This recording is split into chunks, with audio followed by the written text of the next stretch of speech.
الحمدللہ رب العالمین والصلاة والسلام علی حبیبہ محمد وآلہ وصحبہ اجمعین اما بعد فاعوذ باللہ من الشیطان الرجیم بسم اللہ الرحمن الرحیم قال اللہ تعالی فی القرآن الکریم والفرقان الحمید فإن كل ذلك لما متاع الحیاة الدنیا والآخرات عند ربک للمتقین اللہم سبحانک لا علم لنا الا ما علمتنا انک انت العلیم الحکیم مولایا صلی وسلم دائما ابدا علی حبیبک من زانت بہ الاسر۔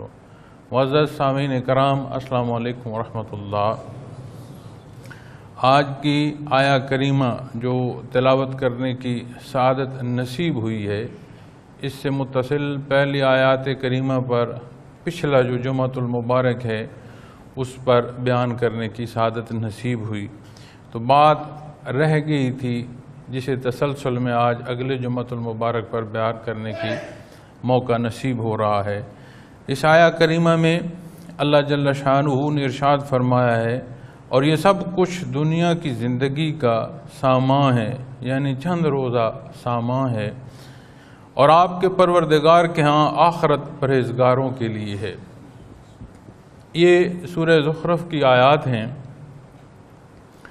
اور 8واں 9واں رکوع 25 نمبر پارہ ہے۔ ذکر کے حوالے سے بات ہو رہی تھی، اور عبادات یا دین کے مقابل جب بھی بات آتی ہے تو دنیا کی بات آتی ہے، اور جب دنیا کی بات آتی ہے تو پھر یا تارک دنیا کو افضل سمجھا جاتا ہے، اور یا پھر دنیا میں جو رہ جاتے ہیں اس میں دنیا کے حوالے سے اس غلطی اور کوتاہی کو گنا جاتا ہے۔ حالانکہ دنیا کی جو زندگی ہے اللہ کریم نے بنائی ہے، دنیا کا مالک بھی اللہ رب العالمین ہیں، جو نعمتیں اس میں ہیں وہ اللہ کی دی ہوئی ہیں، اللہ کی بنائی ہوئی ہیں۔ انہی کے استعمال پر جب شکرانہ ادا کرنا نصیب ہوتا ہے تو بھی اللہ جل شانہ کی ذات کا شکرانہ نصیب ہوتا ہے۔ انہی ضروریات زندگی میں جب ضرورت بڑھتی ہے، کمزوری، تنگی، تکلیف محسوس ہوتی ہے، تو یہی سبب اس مسبب الاسباب کے حضور سے بندہ دعا کرتا ہے اور اپنے لیے آسانیاں اور سہولت مانگتا ہے۔ یہی دن دنیا، یہی دن، یہی رات، یہی بھوک، یہی پیاس، یہی سونا، یہی جاگنا، یہی کلام، یہ گفتار، یہ نظر، سننا، بصیرت، دیکھنا، یہ سارے وہ حصے ہیں جو اسی دنیا میں ہیں، اور یہی امتحان گاہ بھی ہے کہ اس سارے میں رہتے ہوئے دل کا ایسا اس طرف لگ جانا یا ایسا متوجہ ہو جانا کہ اسے اس کے علاوہ کچھ نہ خیال رہے، اس کے پیدا کرنے والے کا خیال نہ رہے، جس نے یہ امتحان گاہ بنائی ہے اس کی ذات کا خیال نہ رہے، جس نے ہمیں اللہ جل شانہ نے ہمیں یہاں پیدا فرمایا، خالق کل کائنات ہے، جس کی مخلوقات بے حساب مخلوقات میں سے ایک مخلوق ہم ہیں، اس خالق حقیقی کا جو تعلق ہے وہ بعید ہو جائے اور اپنی خواہشات جو ہیں ان کو اولیت ہو جائے، تو یہی تو بحر ہے جس میں امتحان چل رہا ہے۔ تو جب یہاں اس موضوع پر بات ہوتی ہے تو سالکین سے میں یہ گزارش کر رہا تھا کہ اللہ اللہ کرنا نصیب ہوا، الحمدللہ، اس کی توفیق سے اللہ کریم قبول فرمائے تو جلا نصیب ہوگی ایمان کو۔ جب جلا نصیب ہوگی ایمان کو، اور جس درجے کا ایمان پختہ اور مضبوط ہوتا چلا جائے گا، اتنا بندگی کے حصے نصیب ہوتے آئیں گے، اتنا کردار نبی کریم صلی اللہ علیہ وسلم کے حکم کے تابع ہوتا آئے گا، اتنا یہی آنکھ اسی دنیا کو اس انداز سے دیکھے گی کہ جو اللہ کریم کو پسند ہے، یہاں کی وہ آواز یہی سماعت ناپسند کر دے گی جو اللہ جل شانہ کو ناپسند ہے، یعنی زندگی اللہ جل شانہ کے حکم کے تابع آ جائے گی، نبی کریم صلی اللہ علیہ وسلم کی پسند میں ڈھل جائے گی۔ پھر جب دنیا کی بات کی جاتی ہے تو دنیا میں حیثیتوں کی بات آتی ہے، مال و دولت کی بات آتی ہے، قدرت جو عارضی اللہ نے دی ہے، قادر مطلق تو اللہ کی ذات ہے، تو جو وقتی اور لمحاتی اور ایک امتحان کے طور پر کسی کو قوت نصیب ہے، کس درجے کی نصیب ہے، چونکہ ہر ایک کے پاس ایک حکومت ہے۔ ایسے ہیں جن کے پاس ملک ہے، ایسے ہیں جن کے پاس ملک کے اندر خطے ہیں، ایسے ہیں جن کے پاس آبادیاں ہیں، ایسے ہیں جن کا حکم اپنے خاندان پر چلتا ہے، ایسے ہیں جن کا حکم اپنے گھر پر چلتا ہے۔ جس کا کوئی نہ ہو اس کا حکم اس کے وجود پر چلتا ہے، اس کے ادارے جوارے جو ہیں اس کے حکم کے تحت ہوتے ہیں، اور اسی دنیا کے امور میں وہ پہلو اختیار کرتے ہیں جن کا وہ حکم دے رہا ہوتا ہے۔ تو ہر ایک کے پاس ایک درجے کا اختیار ہے۔ اب جس کے پاس جس درجے کا اختیار ہے اس درجے کا امتحان بھی ہے، اور اس درجے کا روز محشر جو ہے وہ سوال بھی ہوگا۔ تو اللہ جل شانہ اس دنیا کو اس انداز سے رہنے اور اس انداز سے اختیار کرنے کی توفیق عطا فرمائے کہ بجائے یہ ہمیں اپنے اندر ڈبوئے، یہ قرب الہی کے اسباب میں سے اللہ کریم مہربانی فرمائے ایک سبب نصیب ہو جائے۔ تو بات ہو رہی تھی جیسے یہ آیا کریمہ پچھلی آ رہی ہیں اس میں کہ حالات پر، روزی کی تقسیم پر، روزی کے کم یا زیادہ ہونے پر، معاشرے میں حیثیتوں پر، تو اللہ کریم نے سے فرمایا کہ یہ تمہارے باہم مل جل کر رہنے کا سبب ہے یہ جو معاشرے کی حیثیتیں ہیں۔ اگر سارے ایک سطح کے ہو جائیں تو پھر ایک دوسرے کا جو کام آنا ہے وہ ممکن ہی نہ رہے۔ اگر اللہ نہ کرے کہ صحت خراب ہے اور سب کی صحت خراب ہو تو پھر یہ معمولات کون انجام دے گا؟ اگر کسی کے وجود میں طاقت نہیں ہے اور باقی سارے کمزور ہوں تو جو حصے اٹھانے کے ہیں جہاں طاقت صرف ہونی ہے وہاں کون آ کر کام کرے گا؟ اگر کسی کی ذہانت، کسی تحریر، کسی تحقیق میں درکار ہے اور اس طرح کے ذہین کچھ بھی نہ ہو تو پھر وہاں کام جو ہیں وہ کیسے سر انجام دیے جا سکتے ہیں؟ تو یہ جو معاشرہ ہے انسانی، چونکہ انسان ہے وہ جو باہم مل جل کر رہتا ہے، اس کا جو معاشرہ تشکیل پاتا ہے اور معاشرے کا باہم رہن سہن جو ہوتا ہے، جو حقوق و فرائض کی تقسیم ہوتی ہے، اس میں یہ جو معاشرے میں مختلف حیثیتیں ہیں یہ بہت بڑی مدد ثابت ہوتی ہے۔ ایک کی ضرورت دوسرے سے، اور ایسا نہیں ہے کہ کوئی بہت بڑا طاقت والا ہے تو اس کی ضروریات نہیں ہے۔ جانے اس کی ضرورت کسی ایسے بندے کے پاس آ جائے جس میں دنیا کی کوئی حیثیت ہو ہی نہیں اور بہت بڑی حیثیت والا جو ہے وہ اس کے پاس اس کام کے لیے کہ یہ اس کی ضرورت پوری کرے اس کے پاس آئے۔ تو یہ نظام ہے جو مخلوق کی حیات کا ہے۔ قرآن کریم فرماتا ہے کہ جن حیثیتوں کو دیکھ کر لالچ میں پڑ رہے ہو یہ تو تمہاری زندگی بسر کرنے کے طریقے اور ذرائع اور سہولت ہے، یہ تو وہ کوئی حصہ نہیں ہے جسے کل سمجھ لیا جائے، یہ تو وہ کوئی بات نہیں ہے جسے مقصد حیات سمجھ لیا جائے۔ تمہارے پاس دین ہے، اللہ کا حکم ہے، اسے اختیار کرو۔ جس نے ان سارے حصوں اور حیثیتوں کو پیدا فرمایا ہے وہ رب کائنات ان کی حیثیت اور ان کی اصلیت جو ہے وہ بھی بیان فرما رہے ہیں۔ تو ان حیثیتوں کو چونکہ ہم الحمدللہ مسلمان ہیں اور دین اسلام پر عمل پیرا ہونے کے بدلے جب ہم معمولات دنیا کو جاتے ہیں اور اکثر یہ بات سننے کو ملتی ہے کہ مصروفیت بہت زیادہ ہے اس لیے عبادات رہ جاتی ہیں، نماز رہ جاتی ہے، کوشش تو کرتا ہوں کہ نماز پڑھ لو۔ ارے جس حصے کو تو بھاگ رہا ہے تو اس میں اپنے حصے سے جو متعین حصہ تیرے پاس اللہ نے یا تیرے لیے مقرر فرمایا اس سے زیادہ نہیں لے سکے گا۔ اور اگر تو یہ سمجھتا ہے کہ تیرا حصہ کوئی اور لے جائے گا تو جب تو کسی کا نہیں لے سکتا تو تیرا حصہ کوئی اور کہاں سے لے جائے گا؟ ہر ایک کا نصیبہ ہے، اس مالک کائنات نے تقسیم فرمایا ہے، اس سے زائد بھی کوئی نہیں لے سکتا۔ اس کا حصہ جو اس نے استعمال کرنا ہے ایک نوالا چھوڑ کر کوئی نہیں جا سکتا۔ میں نے شاید کہیں مثال بھی عرض کی ہو کہ حضرت جی رحمت اللہ تعالیٰ علیہ کے قریبی عزیز اور دوست وقت نزع میں انہوں نے حضرت جی کو بلایا، اپنے پاس بٹھایا، مختلف جو ضروریات تھیں، لین دین تھا، اس پر بات کر رہے تھے۔ تو خاندان بیٹھا تھا تو انہوں نے جب یہ کہا کہ میرے سینے پر وزن پڑ رہا ہے، لگتا ہے اب میرا آخری سانسیں ہیں تو کلمہ پڑھیں، مجھے بھی کلمہ پڑھنے دیں۔ تو بیٹی نے کوشش کی کہ چمچ کے ساتھ ان کے پانی میں حلق جو ہے وہ خشک ہوگا تو اسے تر کیا جائے۔ ہچکی آئی تو وہ پانی ان کے گلے میں نہیں گیا، منہ سے باہر گر گیا۔ تو اس نے کہا بیٹا میں اپنے حصے کا کھا پی چکا ہوں، خود بھی کلمہ پڑھو اور مجھے بھی کلمہ پڑھنے دو۔ اب ایسا نہیں ہے کہ وہ ایک گھونٹ لے جاتا تو اس کائنات کا پانی ختم ہو جاتا، ایسا نہیں ہے کہ وہ ایک گھونٹ لے نہیں سکے تو ان کا حصہ رہ گیا۔ ہر صورت میں جو اللہ کریم نے حصے تقسیم فرمائے اس کے عین مطابق ہے، جو حصہ انہوں نے اس کائنات میں سے اپنی ذات کے لیے، اپنی وجود کے لیے جو لینا تھا، جو اللہ نے مقرر فرمایا، وہ پورا ہوگا۔ اسی دائرے دنیا میں وہ آخری گھونٹ جو اولاد والد کے منہ میں ڈال رہی ہے اور منہ میں جا کر گلے سے نیچے نہیں اترا، باہر آ گیا، ہچکی لگی، منہ سے باہر بہ گیا، وہ نصیب میں نہیں تھا، اپنا حصہ پی چکے۔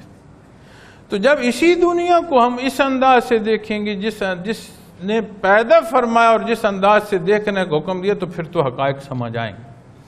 اور اگر اس نظر سے دیکھیں گے کہ میں نے اس دنیا کے سبب کرنے اور میری لیاقت ہے کہ میں نے اس دنیا کے کمالات سے، اپنی ذات سے اور ان ساری حیثیتوں کو حاصل کرنا ہے، تو پھر یہ بات آتی ہے کہ وقت نہیں ملا، نماز رہ گئی، میں بڑا مصروف تھا، ذکر نہیں کر سکا، حالات ایسے ہیں، مسائل ایسے ہیں، کمزوریاں ایسے ہیں کہ پختہ ذکر نہیں رہا، اس لیے جو ہے اسباق کمزور ہو گئے۔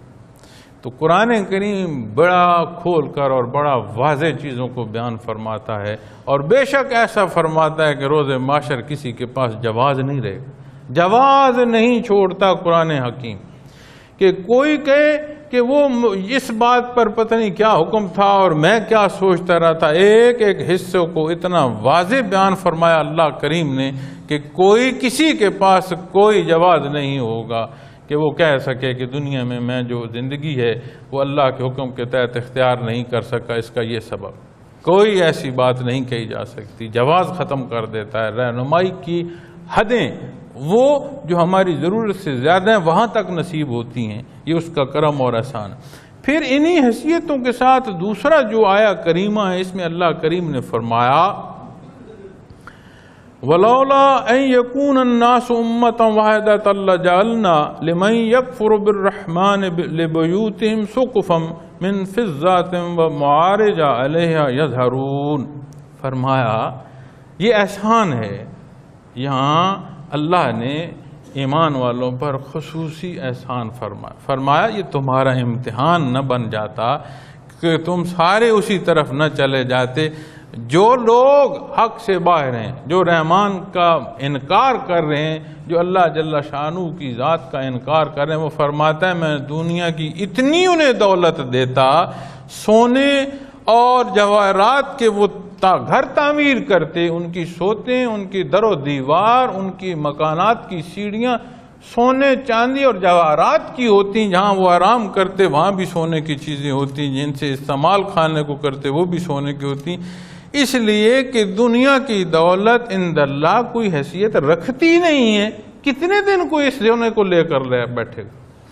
اسی سونے کے تابوت میں بندے کو دفن کر دو، سونے کا تابوت اس مردہ کے کس کام آئے گا؟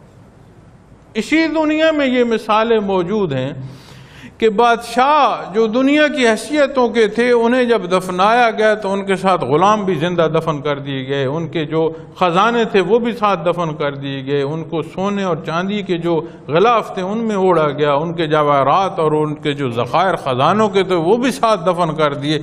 اور یہی دنیا شہادت دیتی ہے کہ بعد میں آ کر لوگوں نے ان کے مردے بھی خراب کیے اور وہ ہیرے اور جواہرات اڑاتے رہے۔ اور عجیب مزاج ہے، جنہوں نے اپنے ساتھ دفن کرنے کی وصیتیں کی ہیں انہوں نے کیا پا لیا، اور جو ان مردہ وجود اور ان سڑی گلی ہڈیوں سے یہ سونے اتار کر لے جا رہے ہیں وہ اس سے کیا حاصل کر رہے ہیں۔ تو بات ایمانی ہے، بات ایمان کی مضبوطی کی ہے، بات چاہت کی ہے، بات نیت کی ہے، بات ہے کہ بندے کو درکار کیا، وہ چاہتا کیا ہے۔ اب اس پہلو پر جب آتا ہے پھر جس طرف کی چاہت ہو ادھر ہی جانے کو وہ کامیابی سمجھ رہا ہوتا ہے۔ تو رب کائنات اتنے کریم ہیں، اتنے مہربان ہیں کہ انہوں نے فرمایا کہ تمہارا امتحان نہ بن جائے، ورنہ میں انہیں اتنی دولت دیتا۔ یہ فرمایا، یہ میں ترجمہ عرض کر دیتا ہوں، اور اگر یہ بات نہ ہوتی کہ سب لوگ ایک ہی جماعت ہو جائیں کہ اسی طرف نہ گر پڑتے، تمہارا امتحان نہ ہو جاتا، تو جو رحمان کے منکر ہیں ہم ان کے گھروں کی چھتیں چاندی کی بنا دیتے اور سیڑھیاں جن پر وہ چڑھا کرتے، ان کے گھروں کے دروازے اور تخت جن پر تکیہ لگا کر بیٹھتے اور سونے کے بھی بنا دیتے۔ کہ دنیا کی جو اخیر سمجھی جاتی ہے میں ساری انہیں دے دیتا، کتنے دن اس میں بسر کر لے۔ یہ وقتی اور لمحاتی حیات ہے۔ آسمانوں کے حوالے سے جب دن کی بات آتی ہے تو دنیا کا 1000 سال وہاں کے ایک دن کی بات ہے۔ روز معاشر کے ایک دن کی طوالت کی بات آتی ہے تو 50,000 سال سے زائد کی بات آتی ہے، اور وہاں کا ایک دن اور دنیا کے 50,000 سال گزر جائیں تو ایک برابر ہے، اس سے زائد وہ وقت ہوگا۔ تو جب اس کے تحت تقسیم کریں نا جی، اس 50 سالہ زندگی کو، اس 60 سالہ زندگی کو تقسیم کریں نا جی، تو اس تقسیم کے تحت ساتیں آئیں گی، کچھ ساتیں آئیں گی، کسی کے ذمہ کتنی سات آتی ہے۔ اب وہ 7 بار جو زندگی ہے اس کے دوسری طرف جو حیات ہے وہ عبدالآباد ہے، وہ ہمیشہ کی ہے، اس میں انقطاع نہیں ہے، وہ تسلسل سے ہے۔ سامان وہ جو یہاں سے کوئی لے کر چلا گیا اس نے وہ استعمال کرنا ہے۔ حیات اور انداز وہاں وہ ہوں گے جن کو یہاں اس نے چاہا۔ مخلوق وہاں ان کے ساتھ اپنا حساب کرائے گی جن سے یہاں محبت کرتا رہا، جن کے پہننے، جن کے اوڑھنے، جن کے کلام، جن کے انداز زندگی کو یہاں محبوب رکھتا رہا، وہ اپنے محبوب وہاں اسی طرح کے پائے گا۔ اور اللہ نبی کریم صلی اللہ علیہ وسلم کی وہ محبت عطا فرمائے، وہ صدق دل سے محبت عطا فرمائے، وہ اتباع عطا فرمائے کہ روز معاشر شفاعت محمد الرسول اللہ صلی اللہ علیہ وسلم کا سبب ہو۔ تو جب ہم دین کے مقابل دنیا لاتے، دنیا کو ویسے سمجھنا کہ اخیر ہے، بہت بڑا ظلم ہے، اور جب اس کو دین کے مقابل لے لیا جائے تو یہ ظلم اور عظیم ہو جائے گا، بہت بڑا ہو جائے گا۔ اور ایمان کی مضبوطی یہ ہے، ایمان کا راسخ ہونا یہ ہے کہ یہ دل کی آنکھیں کھول دے، یہ حقائق سامنے رہیں، ہمہ وقت سامنے رہیں۔ اس دنیا کا فانی ہونا اپنے خیال میں اور اپنے ایمان کے حصوں میں، اور اس دنیا میں جو حصہ اپنے نصیبے کا ہے اتنا اپنے لیے سمجھنا، اور جو اللہ کی مخلوق ہے، جو اللہ نے ان کے لیے ہمارے ذمے فرائض کیے ہیں، ان کی ادائیگی میں بسر کرنا ہمارے ذمے تو یہ ہے۔ اور اگر کوئی اس بات کو لے کر بیٹھ جائے کہ جی آج تو خرافات اور خرابیاں ہیں، اور یہ عموماً ہم سود کے معاملے میں بھی بات سنتے ہیں کہ جی کیا کریں، نظام سودی ہے، کیا کریں جی سارے سود کھا رہے ہیں، ہم کیا کریں، تو میں نے سود پر پیسے جمع کرا لیے ہیں۔ کیا جب یہ ہوگا کہ جو دوزخ میں گر رہے ہوں گے، اس روز کوئی کہے گا کہ جب سارے یہ دوزخ میں سودی گر رہے ہیں میں بھی گر جاؤں؟ تو تب عقل کی بات یہ ہوگی کہ اللہ سے معافی طلب کی جائے۔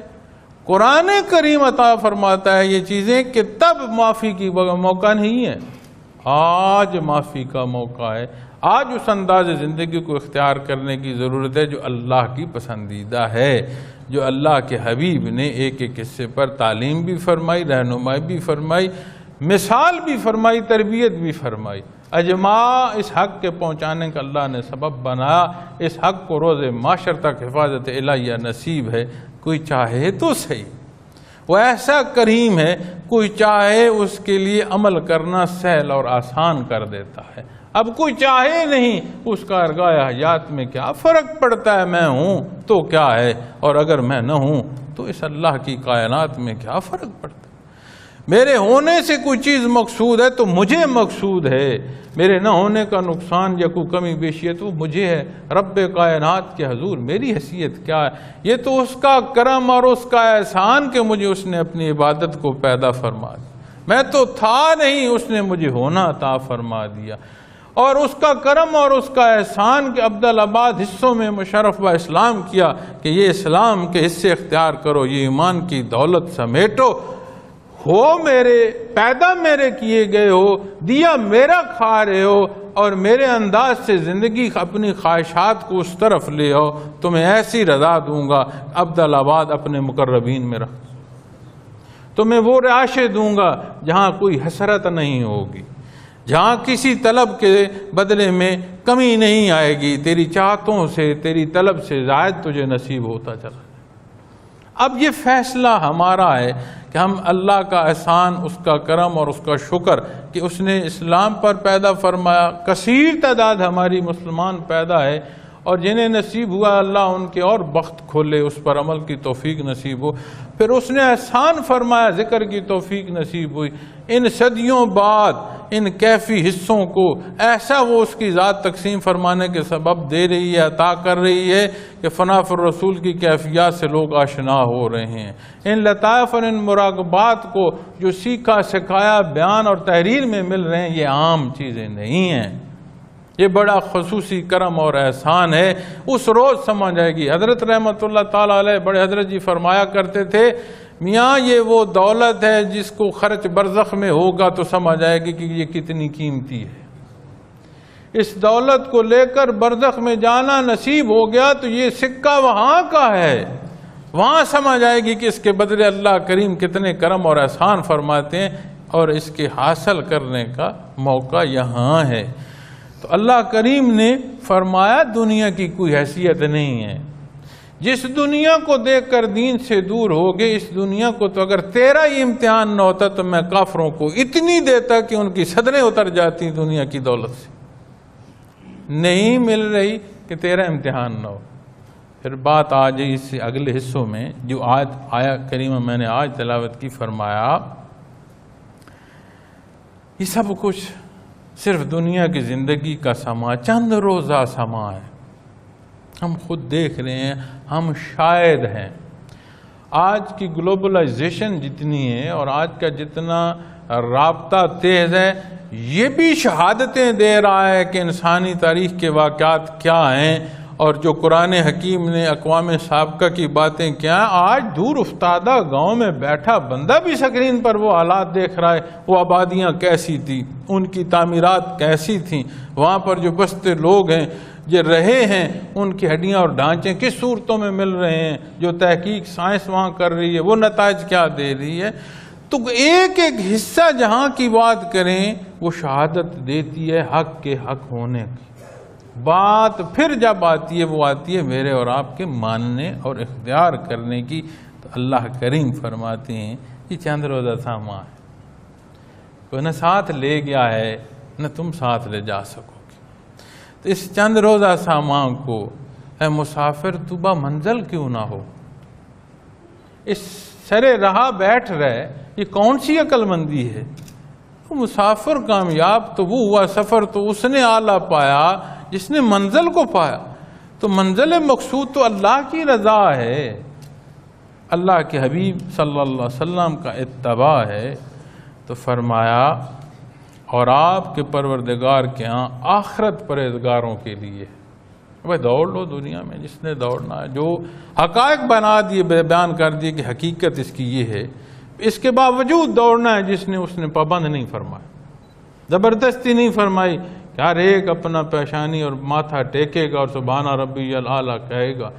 وہ کائنات کا مالک اسی حالت میں پیدا فرما دیتا کہ ہر کوئی سرب سجود ہوتا اور اس کی تسبیح بیان کر رہا ہوتا، اور عبدالآباد اسی صورت میں رکھتا، یا جب تک چاہتا اس صورت میں۔ کون جو چاہتا کہ میں سر اٹھا لیتا؟ کون تھا جو سر اٹھانے کا سوچ سکتا؟ ممکن ہی نہیں ہے۔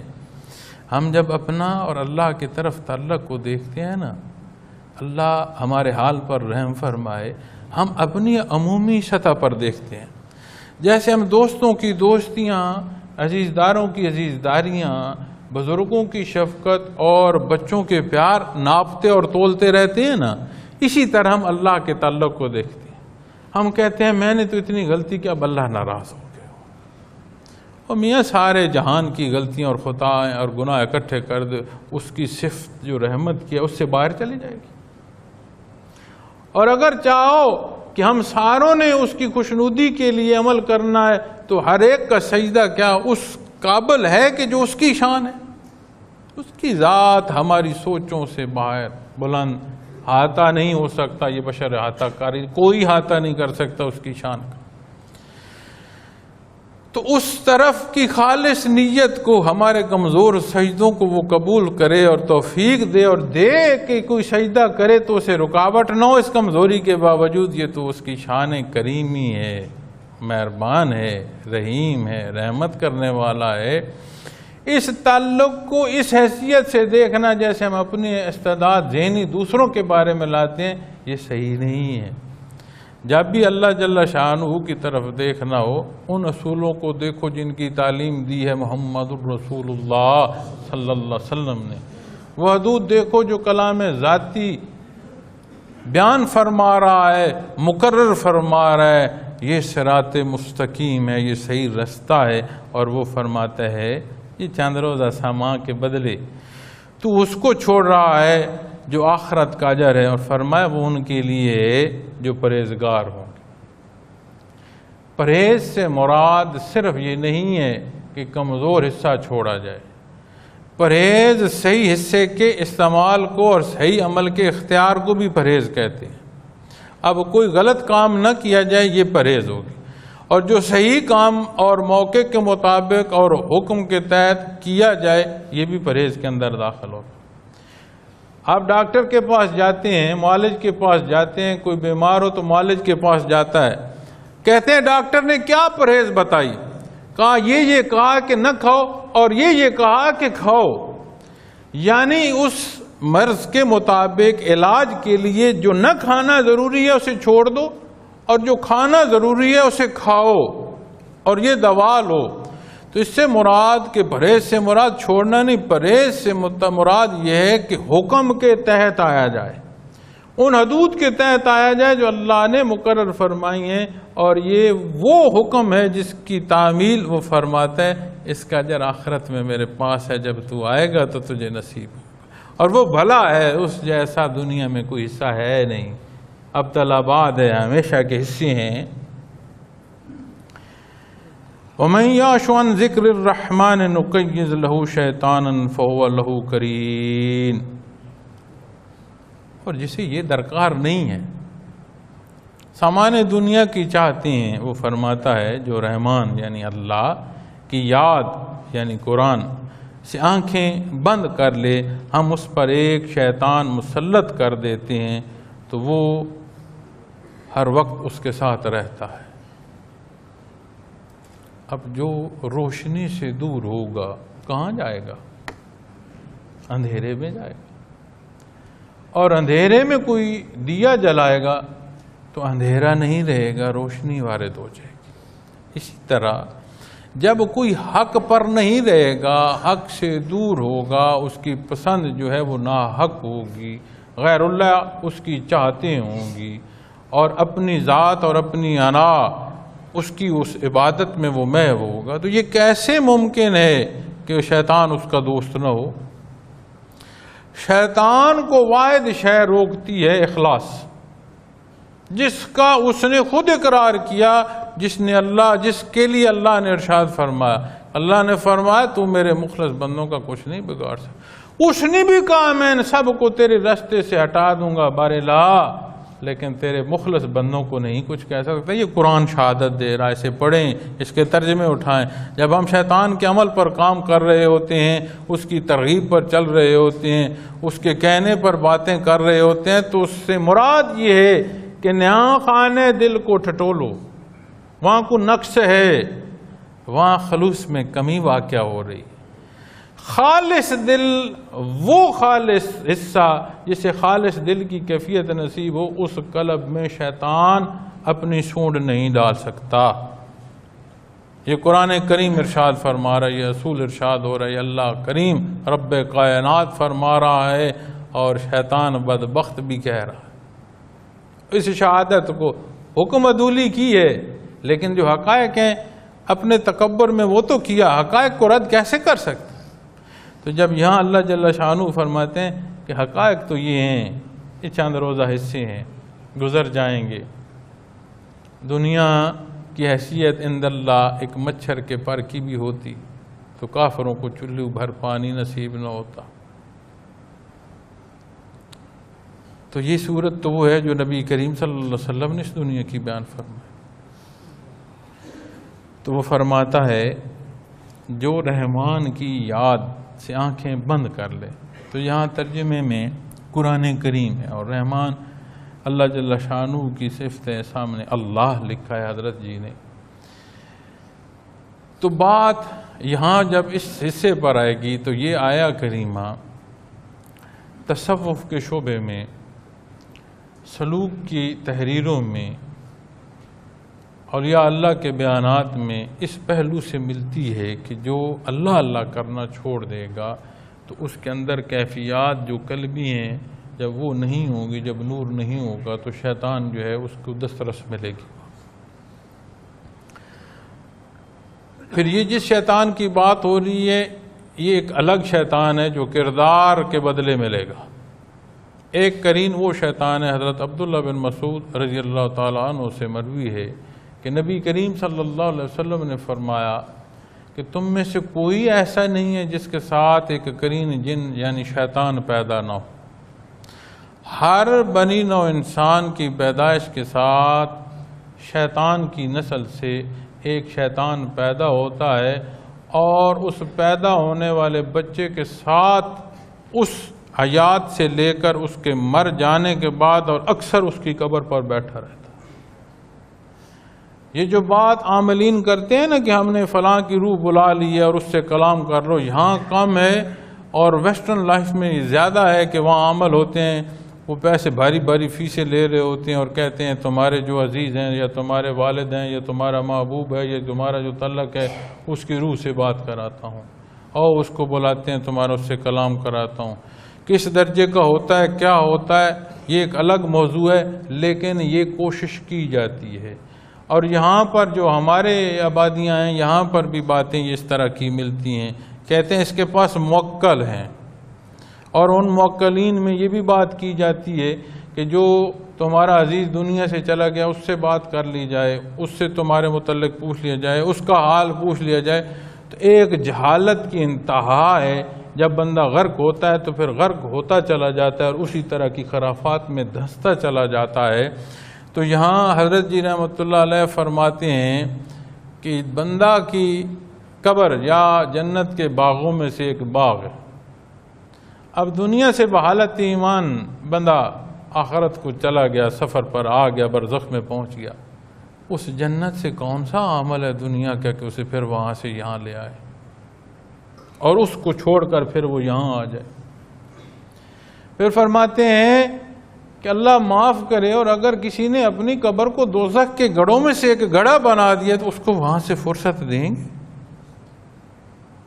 جو سزا تجھ پر لگی ہے اسے روک لیتے ہیں، چونکہ عمل کہہ رہا ہے یہاں واپس تشریف ہو، تو یہ وہ بہت بڑے دھوکے ہیں، شیطانیت ہے۔ تو اس شیطانیت کی بھی لوگ نظر ہوتے ہیں۔ تو وہ فرماتے ہیں جب ایسی کوئی بات ہو، اول تو ان کے پاس جو خرابیاں ہیں وہ بھی پورے درجے کی خرابیاں نہیں ہیں، جادوگر بھی بندے کو ڈرا ڈرا کر اس کے کمزور کر رہے ہوتے ہیں، اتنے ان کے پاس جادو کے بھی حصے نہیں ہیں کہ کسی پر واقعتاً جادو کر سکیں۔ تو فرماتے ہیں وہ جن ہوتا ہے، وہ شیطان ہوتا ہے قرین جو ساتھ پیدا ہوتا ہے، وہ سارے عادات اس کی ویسی ہوتی ہیں، اطوار اس کے ایسے ہوتے ہیں، سارے واقعات سے واقف ہوتا ہے کہ ہر لمحے رہا۔ تو نبی کریم صلی اللہ علیہ وسلم سے عرض کی گئی کہ یا رسول اللہ صلی اللہ علیہ وسلم، آپ صلی اللہ علیہ وسلم کے ساتھ بھی پیدائش میں ایک جن کے جو شیطان کے ہاں وہاں پیدائش ہوئی؟ آپ نے فرمایا ہاں بالکل۔ پھر آپ نے فرمایا یہ اللہ کا احسان ہے کہ وہ مسلمان ہو گیا۔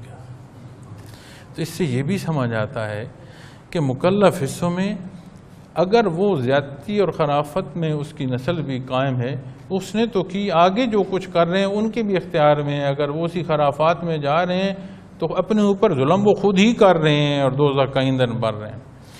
تو یہاں جب بات آتی ہے تو حضرت فرماتے ہیں کہ اس کے علاوہ ایک تو وہ ہے نا شیطان جو ساتھ پیدا ہوا، یہ بدعمالیوں کے بدلے میں ایک شیطان اور ساتھ آ گیا، یعنی حفاظت الہیہ جب ہٹی اور بندہ روشنی سے اندھیرے کو گیا تو پھر اندھیرا تو ہوگا، تو جب حفاظت الہیہ ہٹی تو پھر پیچھے دوستی شیطان کی ہی ہوگی، تو پھر اور شیطان اس کے ساتھ جب آ جاتا ہے۔ اور اس میں جب یہ بات آتی ہے نا کہ جو اللہ کی یاد یعنی قرآن سے، تو یہاں علماء ظواہر جو بات یا ترجمہ یا تفسیر فرماتے ہیں وہ فرماتے ہیں کہ یہ جو قرآن کریم کی تلاوت ہے یا دین اسلام کا عمل کرنا ہے، نماز روزہ کا اس طرح، تو جب آپ ذکر کی بات کریں گے تو ذکر کی قسمیں ہیں۔ اللہ کا ذکر، ایمان لانا بھی اللہ کا ذکر ہے، عقائد کا ماننا بھی اپنے درجے میں ایک ذکر ہے، عبادات کا اختیار کرنا فرائض سے نوافل تک آ جائیں ان سب کا اختیار کرنا بھی ایک ذکر ہے، اس کے بعد تسبیحات جو عبادات میں آتی ہیں وہاں سے ہر تسبیح تک آ جائیں، درود شریف سے شروع ہوں اور ہر تسبیح سے ہوتے استغفار تک آ جائیں، یہ سارے لسانی اذکار ہیں۔ پھر بات آ گئی معمولات زندگی کی، ہر صالح عمل ذکر کا ایک درجہ رکھتا ہے، اللہ کی یاد کا ایک درجہ رکھتا ہے، نیکی کا ایک درجہ رکھتا ہے۔ جب بات خفی اور قلبی آئے گی تو اللہ کریم کا ذاتی نام ہے، اس کی بھی اپنی شان ہے، یہ ایسا درجہ رکھتا ہے کہ اس کے یاد سے دیکھیں نا، موسم کے اثرات محسوس بندہ کرتا ہے، کسی کلام کا اثر بندہ لیتا ہے اور اس کے اثر میں متکلم جو ہے اس کا اثر شامل ہوتا ہے، اس کلام میں جو مزاج ہو، جو کیفیت ہو، اس کا اثر شامل ہوتا ہے۔ اسی لیے تو جب کسی کی تعریف کی جائے تو وہ خوش ہوتا ہے۔ اعلیٰ ہیں الفاظ، زبان مد مقابل جو ہے فریق دوم جو ہے اس کی استعمال ہو رہی ہے، اس کے منہ سے آواز آ رہی ہے، یہ تو بول بھی نہیں رہا، اس کا کہا سن رہا ہے، اپنی تعریف میں خوش ہو رہا ہے۔ اگر کسی کے ساتھ کوئی سخت الفاظ بولتا ہے، تضییق کرتا ہے تو اسے غصہ آتا ہے۔ اب الفاظ تو پھر بھی اسی کے ہیں، بولا پھر بھی وہ ہے، اس کے بولنے میں جو طاقت صرف ہوئی پھر بھی وہ ہے۔ ان الفاظ یا ان فکروں یا اس انداز کے ساتھ جو کیفیت تھی وہ جو مخاطب ہے اس تک پہنچی تو وہ خوش بھی ہوا، اور اگر دکھ کی تھی تو اس نے غصہ بھی کیا۔ تو ما و شما کے الفاظ اور کلام اثرات رکھتے ہیں۔ جب اللہ کریم کو یاد کیا جائے گا اور اس کے اسم ذات کی تکرار ہوگی کہ اللہ اللہ اللہ، تو کیا اثرات ہوں۔ تو بات آئے گی کہ کس درد سے کوئی پکار رہا ہے، کتنی چاہت ہے کسی کو، کتنی محبت ہے سالک کو، کتنا اپنے آپ کو اس کے حضور پیش کر دیا ہے، کتنا مخلص ہے اس تعلق سے جو نبی کریم صلی اللہ علیہ وسلم سے درکار ہے، کتنی جان نچھاور کرتا ہے آپ کے حکم پر، کتنی اولاد والدین ذات آپ صلی اللہ علیہ وسلم کی ذات سے اس سے آپ کی عزیز ہے اور ان کا مقابلے میں کوئی حیثیت نہیں رکھتا۔ یہ باتیں پھر اس حصوں پر آ جاتی ہیں۔ تو جب ذکر کے معنوں کو آپ صرف فقط قرآن کریم پر بھی لے آئیں تو اللہ کی یاد کہاں بیان ملتی ہے؟ اس سے مراد پھر معنی وسیع میں جب آئیں گے، بعید میں آئیں گے تو سارے کے سارے اسلام کی بات آ جائے گی، اور بحیثیت سالک دیکھیں گے تو اللہ اللہ کو یاد کرو سارے کے سارے اسلام کے لیے محبت پیدا کر دے گا اور عمل کی توفیق کا سبب ہو جائے گا۔ اور کوئی نہیں کرتا تو وہ مالک فرما رہا ہے اس سے دور ہوگے تو پھر گھٹا ٹوپ اندھیرا ہے، پھر شیطان ہے، اور وہ تجھے ایسا راہ دکھائیں گے۔ فرمایا وَإِنَّهُمْ لَيَصُدُّونَهُمْ عَنِ السَّبِيلِ وَيَحْسَبُونَ أَنَّهُمْ مُهْتَدُونَ، اور وہ ان کو راہ راستے روکتے رہتے ہیں اور وہ سمجھتے ہیں کہ وہ سیدھے راستے پر ہیں، یعنی جو غلطی خطا کرتے ہیں اسی میں فخر کر رہے ہیں۔ اور یہ ہم دیکھتے ہیں ہمارے معاشروں میں یہ مثالیں ملتی ہیں، چور اور ڈاکو اور قاتل اس بات پر فخر کر رہے ہوتے ہیں کہ میں نے اتنے لوگوں کو قتل کیا ہے، میں نے اتنے ڈاکے مارے ہیں، میں نے اتنے لوگوں کو مارا ہے، میں نے اتنی برائی کی ہے، فخر کرتے ہیں اس بات پر، اس کو کمال سمجھتے ہیں، اور ہر غلطی کے لیے جواز خود دیتے ہیں کہ یہ نہ کرتا تو اور کیا کرتا۔ فرمایا یہ اب تیرا وہ سنگ ہے جسے تو نے چاہا ہے، تیری برائی کو بھی تجھے اچھائی دکھا رہا ہے اور تو اسی پر مطمئن ہو رہا ہے۔ تو وہ جو اطمینان برائی پر بندہ کر رہا ہوتا ہے پھر وہ شیطان اسے دکھا رہا ہوتا ہے، جس دوست کو اس نے بنایا پھر وہ اپنی دوستیاں نبھا رہا ہے نا جی، تو پھر وہ اسی کو اس طرح کی چیزیں جو ہے وہ سمجھتا ہے کہ جو میں کر رہا ہوں یہ درست ہے، وہ اسے صحیح دکھاتا ہے۔ حتی اذا جانا قال یا لیت بینی و بینک بعد المشرقین فبئس القرین، فرمایا یہاں تک کہ جب ہمارے پاس آئے گا، وقت فرصت تو ختم ہو جائے گا، عارضی وقت ہے جب موت واقع ہو جائے گی۔ اللہ کریم کی ذات علیم ہے، فرماتے ہیں یہاں تک کہ جب ہمارے پاس آئے گا تو کہے گا، شیطان سے کہے گا، اے کاش میرے اور تیرے درمیان مشرق و مغرب کے برابر فاصلہ ہوتا کہ یہ دنیا میں جو میں نے چاہا یہ اتنا فاصلہ ہوتا اس میری چاہت میں اور اس برائی میں اور اس شیطان میں جیسے مشرق اور مغرب ہے۔ مشرق اور مغرب فاصلے کے طور پر ہی نہیں بات آتی، مشرق اور مغرب مخالف سمتیں ہیں، اور مشرق اور مغرب کا کہہ دینے سے مراد یہ ہے کہ یہ ممکن ہی نہیں ہے کہ یہ کبھی اکٹھی ہو سکیں۔ اس روز کہے گا کاش تیرے اور میرے درمیان مشرق اور مغرب کے فاصلے، کبھی تو میری زندگی میں آیا نہ ہوتا۔ کیا برا وقت تھا، کیا بری چاہت تھی، کیا ظلم ڈھایا میں نے۔ کب کہے گا؟ اب کیا کہہ رہا ہے؟ جو کر رہا ہوں درست کر رہا ہوں، اپنے غلط کیے کو جواز دے رہا ہے۔ کب کہہ رہا ہے؟ اللہ کریم فرماتے ہیں جب یہ میرے پاس آئے گا، جب موت واقع ہوگی، اور ہر ایک کی موت واقع ہونی۔ نبی کریم صلی اللہ علیہ وسلم نے فرمایا اس کڑواہٹ کو یاد رکھو، اس موت کو اکثر یاد کرو۔ کثرت کا یاد کرنا دنیا میں بھولنے کے سے بچانے کا سبب ہو جاتا ہے کہ چلا جانا ہے ایک روز۔ پھر آگے بات ہے کہ وَلَن يَنفَعَكُمُ الْيَوْمَ إِذْ ظَلَمْتُمْ أَنَّكُمْ فِي الْعَذَابِ مُشْتَرِكُونَ، اور جب تو ظلم کرتے رہے تو آج یہ بات تم کو ہرگز فائدہ نہ دے گی کہ تم سب عذاب میں شریک ہو۔ آج گلے گسارے نہ کرو۔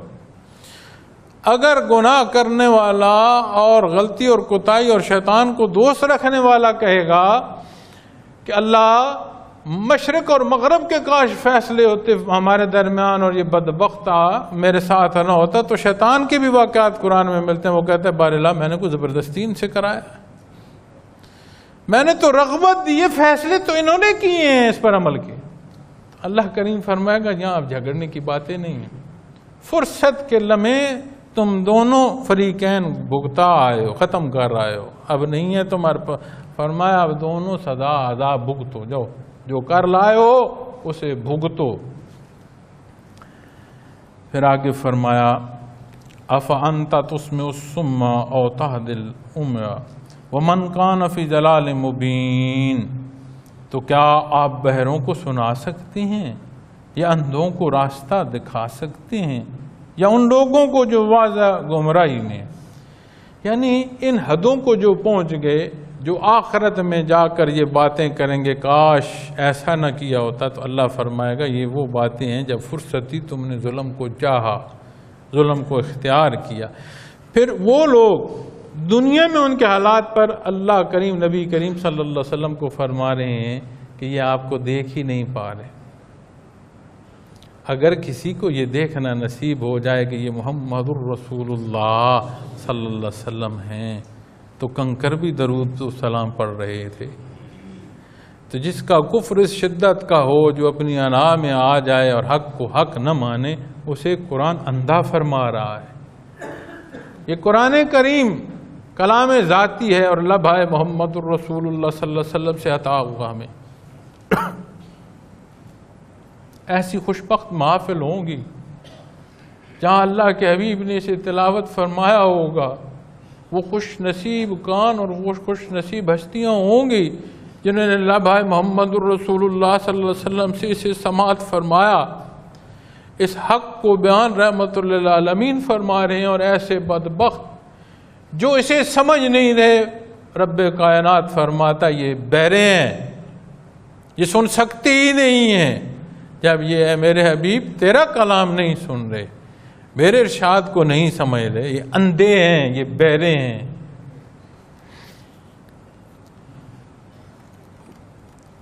اور فرمایا اور ان لوگوں کو جو واضح گمراہی میں، یعنی جو گمراہ ہیں اس وقت بھی تمام زمانوں میں افضل وقت اس دنیا کو اللہ نے پیدا فرمایا، وہ لمحے اور اوقات، وہ دن اور رات اور وہ محفلیں جو میت محمد الرسول اللہ صلی اللہ علیہ وسلم میں سجیں، اس کائنات کے افضل ترین لمحات اس عالم خلق کے اللہ نے انہیں بنایا۔ کیسے بدبخت، آپ کے منہ مبارک سے، آپ کی آواز مبارک میں، آپ کے لبھائے مبارک سے ارشاد ہو رہا ہے، اور ارشاد اللہ کا کلام ہو رہا ہے۔ اور کہتے ہیں گمراہ ہم نہیں مانتے، تصدیق کرتے۔ فرمایا اے میرے حبیب، یہ بہرے ہیں، اندھے ہیں، آپ کو دیکھ ہی نہیں سکتے، ان کی بدبختی، اس نے انہیں اندھا کر دیا۔ اور اس بات کو بحیثیت مسلمان اپنے وقت میں اپنے پر لیا جائے، بحیثیت امتی اپنے آپ کو ان ارشادات کے سامنے کھڑا کیا جائے، تو پھر یہ دیکھنا نہ ہوگا کہ حکم کیا ہے، احکام کیا ہیں، اسلام کیا ہے، میری سوچ کیا ہے، میری چاہتیں کیا ہیں، اور میرے اعمال کیا ہیں۔ یا یہ دیکھا جائے کہ دوسروں کی برائی پر بات ہو رہی ہے، یا یہ بات کفار کو ہو رہی ہے، جس نے نہ مانا اس نے ظلم کیا، جس نے مان کر نہ مانا اس نے کیا کیا۔ تو جب یہ بات یا یہ موضوع آئے گا تو ہر ایسے موضوع کے سامنے اپنے آپ کو کھڑا کرنا ہے،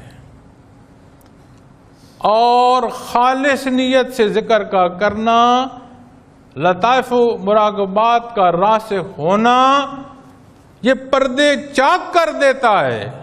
جہاں غلطی ہوگی کھٹکھٹائے گا سینے کو، غلطی کر رہے ہو، اپنی انا کو سجدے دے رہے ہو، ظلم کر رہے ہو، اللہ شاہد ہے، نبی کریم صلی اللہ علیہ وسلم نے یہ فرمایا ہے، تو یہ عمل کر رہا۔ اللہ جل شانہ اس درد اور اس محبت سے اپنا نام لینے کی توفیق عطا فرمائے۔ ہم خطا کاروں کو جو تسلسل قلب اثر محمد الرسول اللہ صلی اللہ علیہ وسلم سے کیفیات کا وہ نصیب رہے۔ اللہ، تو یہ واضح گمراہی میں پھر آگے فرمایا فَإِمَّا نَذْهَبَنَّ بِكَ فَإِنَّ مِنْهُمْ مُنْتَقِمُونَ، پھر اگر ہم ان کو دنیا سے لے جائیں تب بھی ہم ان سے بدلہ لیں گے، اور نُرِيَنَّكَ الَّذِي وَعَدْنَاهُمْ فَإِنَّا عَلَيْهِمْ مُقْتَدِرُونَ، یا آپ کو دنیا کی زندگی میں وہ عذاب دکھا دیں جس کا ہم نے ان سے وعدہ کیا ہے، یقیناً بس یقیناً ہم ان پر ہر طرح کی قدرت رکھتے ہیں۔ سے دنیا میں انہیں سزا ہو، آخرت میں سزا ہو۔ نبی کریم صلی اللہ علیہ وسلم دار دنیا میں جلوہ افروز ہوں یا دار دنیا سے پردہ فرما جائیں، یہ کردار وہ ہے جو یہاں بھی ذلیل کرے گا، اور آخرت میں تو عبدالآباد ذلالت جو ہے وہ ملتی رہی۔ اس کی مثال آپ دیکھیں نا، کتنی حجت بیان کرتے تھے یہ مکہ کے لوگ، یہ سرداران قریش کیسی کیسی سزائیں دیتے تھے، کیسے کیسی سختیاں کرتے تھے۔ ان ساری سختیوں اور سزاؤں کو دیکھتے ہوئے بدر کے مقام پر یہ سارا غرور ملیا بیٹ ہوا کہ نہیں ہوا؟ اللہ نے انہیں خاک میں ان کے غرور کو ملا دیا کہ نہیں ملا دیا؟ اور جب میدان کارزار میں ذلیل اور رسوا ہوئے، دوسرے روز اس گڑھے جس گڑھے میں ان کو ابو جہل اور اس کے رفقا کو دفن کیا گیا تھا، کھڑے ہو کر نبی کریم صلی اللہ علیہ وسلم نے نہیں پوچھا ہاں آج تم نے اللہ کا وعدہ سچ پایا کہ نہیں پایا؟ حالات برزخ کے کیا ہیں، سوال جواب کیا ہے، سزا جزا کیا ہے، اللہ کا وعدہ آج سچ پایا کہ نہ پایا؟ یہاں بھی ذلیل ہوئے، وہاں بھی ذلیل ہوئے۔ آج بھی کوئی حق سے باہر ہوگا جتنا، یہ نہیں ہو سکتا کہ یہاں بھی وہ عزت پا کر جائے اور وہاں جا کر وہ عزت۔ حق کو اختیار کر کے جس درجے کا تجاوز کر دے گا، اس درجے کی یہاں سے بھی وہ شرمندگی کے سبب پائے گا، اور آخرت میں بھی اس کو سزا ہوگی۔ تو بہتر یہ ہے، حق یہ ہے، مقصد یہ ہے، تخلیق کا مقصد یہ ہے کہ اپنے آپ کو قرآن و سنت کے تحت لایا جائے۔ یہ محبوب وہ انداز زندگی، چونکہ یہ وہ انداز زندگی ہے جو دنیا میں بھی عزت اور راحت کا سبب ہے، اور آخرت میں بھی راحت کا سبب ہے۔ اور ان دونوں کے درمیان جو پہلا حصہ موت کے واقعہ ہونے کا ہے، اس سختیوں کو بھی سہل اور آسان کر دیتا ہے۔ وقت کافی ہو گیا، لیکن میں چونکہ اس موضوع کو مکمل کرنا چاہتا ہوں تو اگلی آیت جو ہے وہ میں تلاوت کر کے پھر اسے مختصر کر کے اپنا بیان ختم کروں گا۔ اللہ فَاسْتَمْسِكْ بِالَّذِي أُوحِيَ عَلَيْكَ إِنَّكَ عَلَىٰ صِرَاطٍ مُسْتَقِيمٍ، پس آپ اس قرآن پر قائم رہیے۔ اللہ کریم نبی کریم صلی اللہ علیہ وسلم کو فرما رہے ہیں پس آپ اس قرآن پر قائم رہیے جو ہم نے آپ پر وحی فرمایا، بے شک آپ سیدھے رستے پر ہیں۔ عربی میں تمسک سے مراد ہے جڑ جانا۔ حضرت اس لفظ کو خصوصی طور پر اس کی تشریح فرماتے ہیں۔ وہ فرماتے ہیں کہ ایک ہوتا ہے کسی کا اختیار کرنا، ہوتا ہے اس درجے کا اختیار کرنا کہ بیچ میں کوئی فرق رہے ہی نہیں۔ تمسک بالقرآن ایمان کا سبب ہے، تمسک بالقرآن اللہ کی رضا کا سبب ہے، تمسک بالقرآن دنیا میں بحیثیت مومن زندگی بسر کرنے کا سبب ہے، تمسک بالقرآن بحالت ایماندار دنیا سے رہنے کا سبب ہے، تمسک بالقرآن آخرت میں اللہ کریم کی بخشش کا سبب ہے۔ یہ اس نے اسے آخرت میں اپنے کرم اور احسان کا سبب فرمایا ہے۔ تو اللہ اپنے حبیب کو ارشاد فرما رہے ہیں، نبی کریم صلی اللہ علیہ وسلم کو، کہ اے میرے حبیب آپ اس پر قائم رہیے، اس قرآن کے ساتھ اس طرح جڑ جائیے جس کی شہادت ام المومنین حضرت عائشہ صدیقہ وصال نبی صلی اللہ علیہ وسلم کے بعد کسی سوال کے جواب میں دے رہی ہیں۔ کان خلقہ القرآن، کسی نے اخلاق کریمہ پر سوال کیا آپ سے تو آپ نے فرمایا کان خلقہ القرآن، کہ آپ کے اخلاق کریمہ قرآن کریم ہیں، آپ کا مزاج عالی وہ ہے جو قرآن کریم ارشاد فرما رہا ہے۔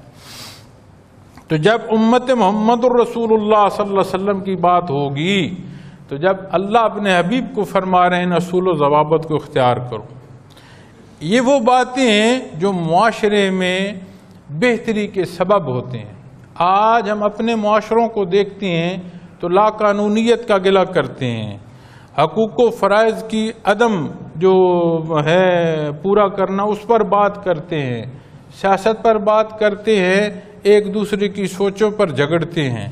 لیکن جب معاشرے میں اصول ایسے ہوں کہ جو سب سے بڑا درجہ ہے، نبی کریم صلی اللہ علیہ وسلم امام الانبیاء ہیں اور اللہ کریم فرما رہے ہیں کہ تمسک بالقرآن، کہ جو کچھ قرآن فرما رہا ہے اس میں اس طرح جڑ جائیں کہ آپ کی ایک ایک پہلو جو ہے اس سے عیاں ہو کہ قرآن کریم کا ارشاد کیا ہے۔ تو اصول و ضوابط جب آپ نے اختیار فرمائے، جو معصوم عن الخطا رحمت للعالمین، مخلوق پر اللہ کی رحمت کا سبب انہیں فرمایا جا رہا ہے، نیچے کون ہے جو کہے کبھی نماز پڑھ لوں گا اور کبھی نماز نہ پڑھی تو خیر ہے، حلال ہے تو کافی ہے، پاکیزہ کی ضرورت نہیں ہے، اول تو حلال نہیں ہے، تو کون ہے جو بیچ میں سے چھوٹا کرے گا؟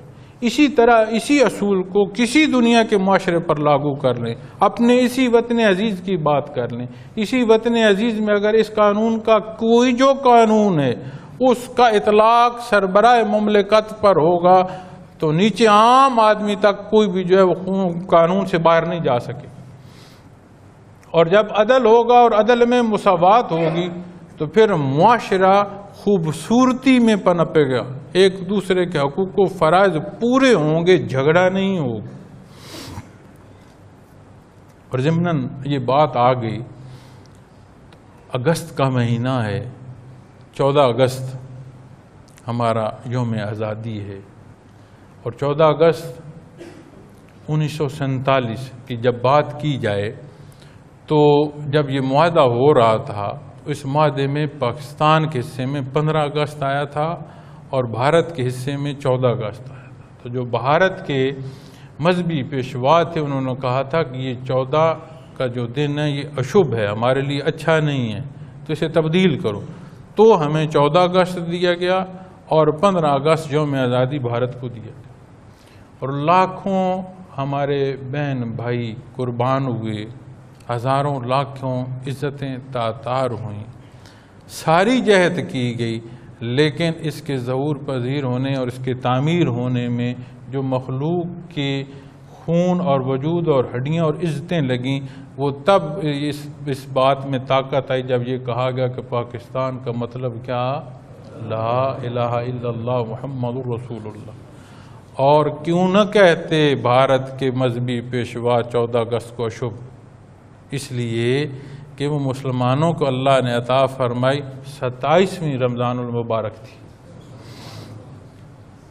اور اگر ہم اپنی 14 اگست کو اس 14 اگست کے نام سے مناتے رہیں اور آج اپنے حصے کا کردار اس ملک کی خدمت میں نہ دیں تو کتنی بڑی زیادتی ہوگی اپنے ان بڑوں کے ساتھ جنہوں نے اس کو سینچنے میں اپنا خون، اپنا گوشت، اپنی ہڈیاں اور اپنی نوجوان بچیوں کی عزتیں لگائی تھی۔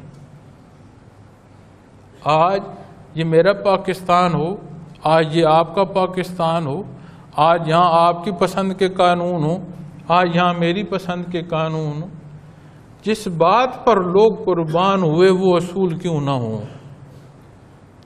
اس پاکستان کو رنگ و نسل کی تقسیم کے باوجود ہر ایک اپنی ذات کے ساتھ منسلک کیوں نہ کرے؟ کون سا اس ملک کا ادارہ ہے جس کو چلانے والے ہم ہی میں سے اٹھ کر وہاں نہیں گئے؟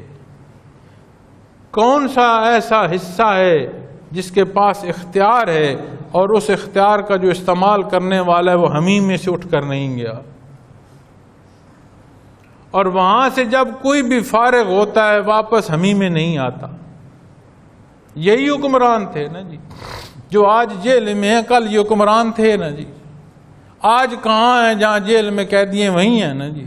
اس حکمرانی سے کہیں اوپر اور سلطنت پر چلے گئے ہیں یا واپس عام آدمی میں آ گئے ہیں؟ آج جو حکمران ہیں عام آدمی سے گئے ہیں اور حکومت کے حلف اٹھانے کو پہنچ گئے ہیں، سدا وہاں رہیں گے؟ ایک دن آ جائے گا کہ واپس انہوں نے بھی یہاں آنا ہے۔ تو اس ملک کو اپنا جاننے کے لیے ایک بات کو سمجھنے کی ضرورت ہے۔ اس کی آبادی کی بات کی جاتی ہے، 20 کروڑ 22 کروڑ، غالباً 22 سے 24 کروڑ کے لگ بھگ اس کی آبادی بنتی ہے۔ آبادی درختوں سے گنی گئی ہے، پتھروں سے گنی گئی ہے، ریت کے ٹیلوں کو گنا گیا ہے، پہاڑوں کو گنا گیا۔ کس کو گنا گیا آبادی کے لیے؟ میں اور آپ شمار کیے گئے ہیں۔ تو اس ملک کا 22ویں کروڑویں اکائی نکالو گے تو کون آئے گا اس کے مخاطب میں؟ ہر کسی کی ذات سامنے آ جائے گی۔ تو میں اس وطن عزیز کا 22واں کروڑواں حصہ ہوں، اور جب بات بحیثیت اسلام کرو گے تو امت محمد رسول اللہ صلی اللہ علیہ وسلم کی بات کرو گے تو پھر پوری دنیا پر بسنے والے جو مسلمان ہیں وہ بھائی کس کے ہوں گے؟ میرے بھائی۔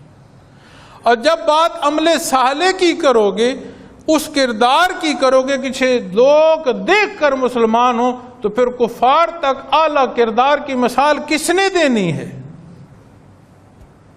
پھر بات اپنی ذات کی آئے گی۔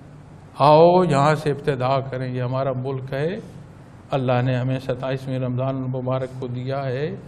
اپنی رنگ و نسل اور مسالک کے جھگڑوں سے باہر آئیں۔ ایک روز ایسا آئے گا کہ اللہ کے حضور حساب ہوگا، کوئی کمی نہیں ہوگی۔ جو بہتر سمجھتے ہو اسے اختیار کرو، ایسا کردار اپناؤ کہ لوگ جس بات کو تم اختیار کیو اسے اختیار کریں۔